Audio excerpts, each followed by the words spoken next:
Hey guys, welcome back to Kiss Dog Training. Today's going to be kind of a weird dog training topic, but I think it's one that's really important.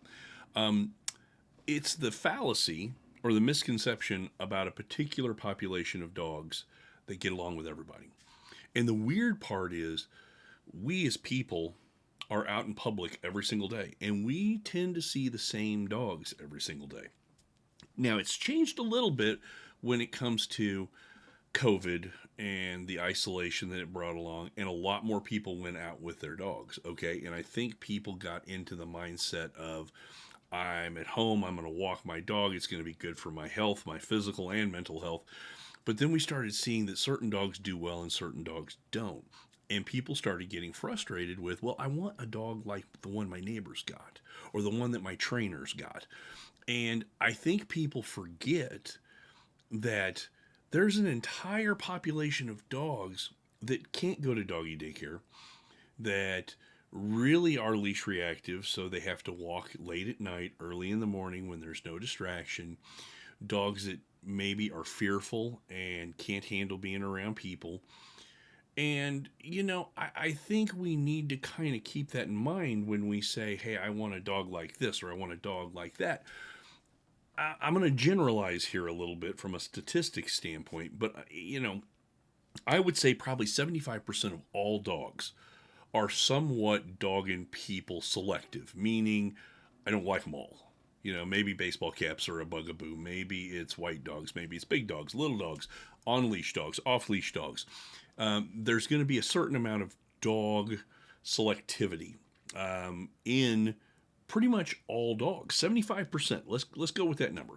Now, the problem is the 25% that are bulletproof, that are out and about and we see every single day, make us kind of have this fallacy that all dogs are this way.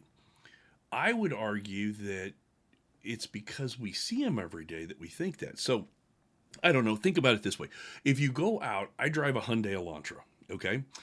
I did not realize how many people drove Hyundai Elantras until I bought one, and then I started noticing them everywhere. It's the same kind of mentality there, that we see dogs, so we make the assumption that all dogs are going to be perfect in public. And it's really rare that they will be perfect in public, and they're okay with dogs and people and little dogs and big dogs and squirrels and goose poop and all the other things you're going to encounter on a walk. But because we see those 25% of the dogs every single day, we start to think our dog can be that way. Now, that's not to say that you can't manage, modify, and improve a dog.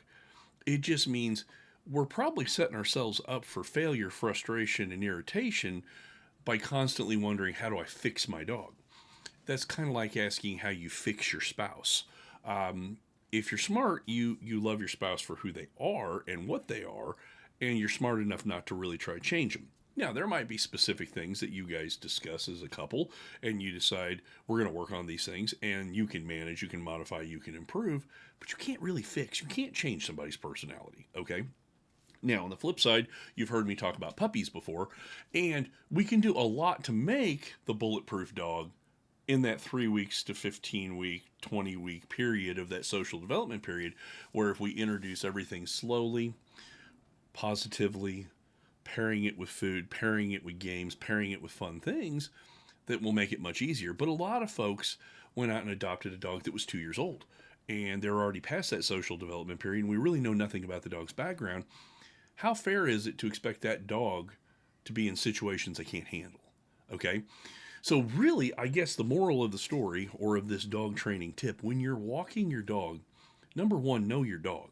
Okay? Number two, only put your dog in situations they can handle. If you are going to try to work on behaviors that you want to change, we have to make sure that we are at a distance the dog can handle, where they're under a threshold. We'll practice every day, but maybe only work in those stressful situations at a safe distance and for a short time period. The last thing we want to do with these kind of dogs is force them into a situation and expect them just to get over it. That's called flooding, and that's going to make the problem worse. A good example will be if you've got a dog who doesn't like men and you avoid men at all costs, the problem with men is probably going to get worse. On the same topic, if you have a dog who doesn't like men and you force them to be around men, that's a good recipe for a bite, or at least a growl or snap. we have to do a better job as owners, handlers, trainers of putting the dogs only in situations that they can handle. So, next time you wish your dog was more like the neighbor's dog, stop and wonder, okay, how much socialization was done? How much history do I know on the dog? Another question, how much training and practice do you actually do with your dog? If you practice golf 3 times a year, you're never going to be Tiger Woods. And I have an awful lot of clients who tell me, oh, I walk my dog every single day, but I show up from one training session to another, and I know you're not practicing every single day. Okay? It's maybe in our mind's eye we want to practice every day, but life gets in the way, things get crazy, so on and so forth.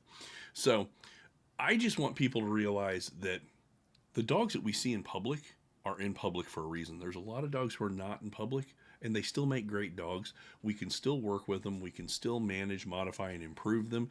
And in a lot of cases, we can get to where they're excellent walkers and they redirect beautifully, but they may never be, hey, I want to be that happy-go-lucky dog that goes to the dog park 4 days a week, okay? That might be what you want, but it may not be what the dog wants or is capable of doing. So, if you've got any questions, get hold of us. The office number is 913-269-7595. Website is kissdogtraining.com. If you like these little tips and tricks, please like, subscribe to the channel. We'll keep adding stuff. Let us know what you want us to talk about, and come back next time. We'll talk about something brand new. Have a great day, guys.